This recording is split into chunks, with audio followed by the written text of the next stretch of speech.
ఇటీవల కాలంలో వివాహేతర సంబంధాలు అనేక కాపురాలను కూలుస్తున్నాయి. భాగస్వాముల హత్యలకు కూడా తెగిస్తుండడంతో కన్నబిడ్డలు అనాథలవుతున్నారు. కొందరైతే కన్న బిడ్డల్నే కనికరం లేకుండా వారిని కూడా హతమారుస్తున్నారు. ప్రియుడు మోజులో పడి ఇటీవల 3 పిల్లలను చంపిన నిందితురాలిని పోలీసులు అరెస్ట్ చేశారు. ఆమె ప్రియుడిని కూడా కటకటాల వెనక్కి నెట్టారు.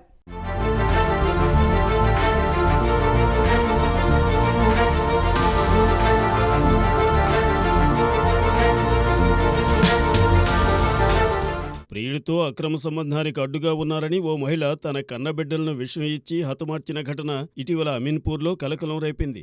ఈ ఘటనపై ఆ 3 పిల్లల తండ్రి గుండెలు పగిలేలా ఆవేదన చెందుతున్నాడు. తనను నమ్మించి తన భార్య గొంతు కోసిందని, తన ప్రాణానికి ప్రాణమైన పిల్లల్ని అతి కిరాతకంగా హత్య చేసిందని అంటున్నాడు. తాజాగా తన బాధను మీడియాతో పంచుకున్నాడు.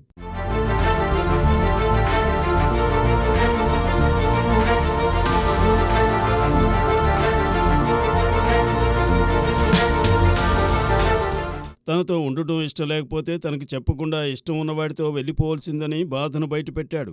పిల్లలకు విషమిచ్చి ఊపిరాడకుండా చంపేసి తాను యాక్టింగ్ చేసిందని, ఆ విధంగా తప్పించుకోవాలని చూసిందని అన్నాడు. తన ఆస్తి కోసమే ఆమె ఇదంతా చేసిందని అన్నాడు.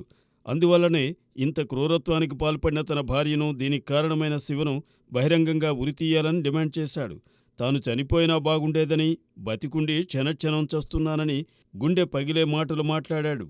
క్షణక్షణం తనకు తన పిల్లలే గుర్తొస్తున్నారంటూ తీవ్ర ఆవేదన వ్యక్తం చేశాడు.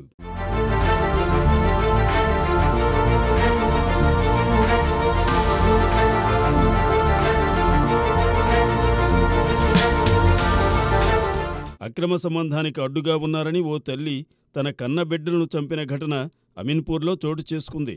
ఈ ఘటనలో సంచలన విషయాలు బయటకు వచ్చాయి. సంగారెడ్డి జిల్లా ఎస్పీ కార్యాలయంలో కేసు వివరాలను ఎస్పీ పరితోష్ పంకజ్ మీడియాకు వెల్లడించారు.